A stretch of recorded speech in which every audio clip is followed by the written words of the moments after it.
Now my next guest is Mrs. Mullally from Milltown in County Clare, but now around Mullingar. Mrs. Mullally, did you enjoy that story? Well, indeed I did, Donnacha, enjoy the story and all the stories this evening.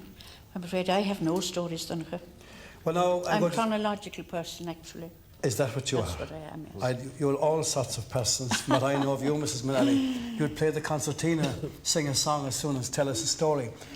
I was talking to you as well earlier about young children and babies, and you had folklore about that from your home place, had you?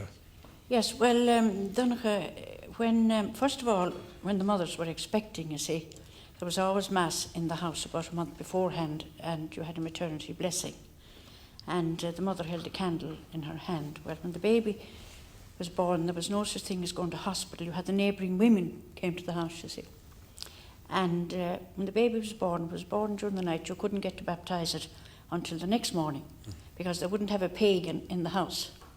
And they'd be off the next morning, well, as early as they could go. The only day you couldn't get a child baptised was Good Friday.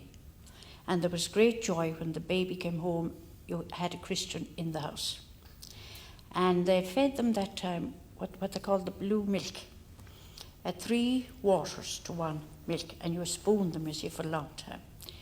Well then, the sponsors of the baby couldn't marry that child if it happened, you know, that they were eligible in time to come.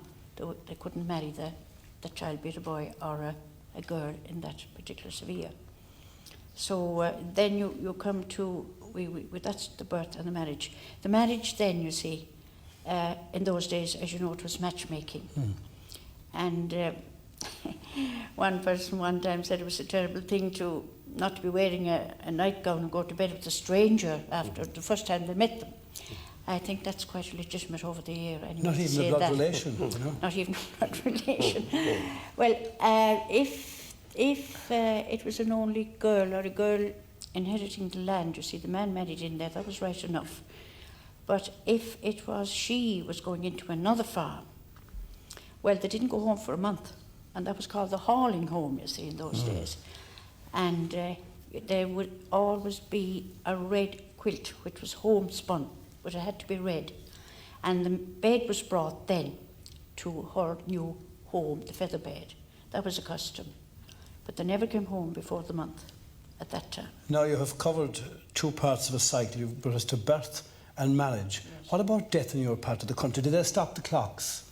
Well, I don't remember the stopping of the clocks, Donnacha, but I know that death, you had warnings. If a picture fell off the wall, we'll say, or if you dreamt of rats, or if you dreamt of eggs and they didn't break, it was always a bad omen in that line. And then the queen, at the wakes, was really pathetic. If they were waking before 6, you had the rosary at 6 and the queen, and then at 12 midnight, and then at 3 o'clock. And of course it was terrifying before they were coffined, when they'd leave the house. How do you mean they'd leave the house? Well, they were taking the remains out of the house, you see. They were very sad at that. Then the burial, they put what they call the stone over the grave after a month.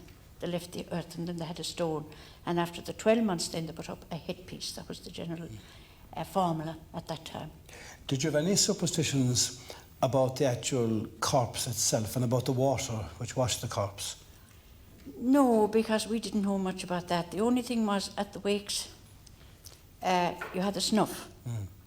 And they sniffed that, and the Lord to mercy the dead, and then they used to shake it round about as well, snuff. And of course, wakes in those days broke people a lot because they spent hundreds of pounds. I don't know what they spent, I suppose 20 or 30, it could be 100 now and more, and the porter and the whiskey and all that went with it. The men, of course, would drink the porter and the whiskey. What would the ladies drink? Well, they had soft drinks, as we call them now. It would be raspberry with water in it. Very delicate palates, hadn't they, in West Clare? That was the custom at the time, anyway.